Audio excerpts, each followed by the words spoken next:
Welcome to Kabali TV. Halina't matuto tayo kay Ginoong Katuto.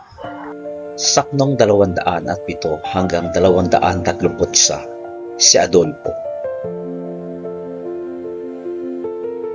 Sa pagpapatuloy sa bahagi ito, lalong tumitindi ang pagdurusa ni Florante habang siya ay nanatiling nakagapos sa gitna ng madilim at mapanganib na gubat. Hindi lamang pisikal na paghihirap ang kanyang dinaranas, kundi pati na rin ang matinding pasaning, emosyonal at ang psikolohikal. Habang siya'y nakagapos at walang kalaban-laban, iniisip niya ang kahinaan ng tao sa harap ng kapalaran at kung paano ang dating makapangyarihan at ginagalang ay maaaring bumagsak sa isang iglap.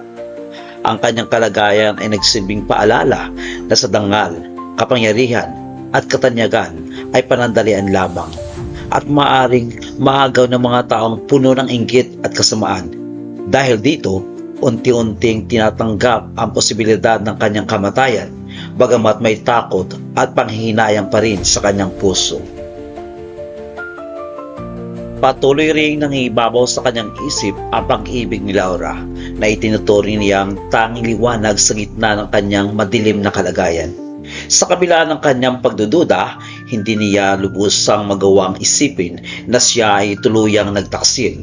Sa halip, iniisip niya na maaring si Laura ay napilitan lamang o nalagay sa isang sitwasyong wala rin siyang magawa. Ang ganitong pag-iisip ay nagpapakita ng lalim ng kanyang pagmamahal, isang pag-ibig na handang magpatawad at umunawa kahit siya ay nasaktan. Gayunpaman, hindi pa rin maiwasan ang pagdaloy ng selos at pangamba na patuloy na paghihirap sa kanyang damdamin. Bukod sa pag-ibig, mas pinagtutuunan din ni Florante ang kawalang katarungan sa kanilang kaharian. Ipinapahayag niya ang kanyang pagkadismaya sa pamumuno at sa mga taong nasa kapangyarihan na imbis na magtaguyod ng kabutihan ay nagiging kasangkapan pa ng kasamaan. Ang kanyang mga salita ay tila panawagan laban sa katiwalaan at babala sa mga sumusunod na henerasyon tungkol sa epekto ng kasakiman at pagtataksil. Sa ganitong paraan, ang kanyang personal na trahedya ay nagiging mas malawak na komentaryo tungkol sa lipunan at sa kalagayan ng sangkatauhan. Sa kabila ng lahat, may bahagyang sinag pa rin ang pag-asa ng kanyang puso.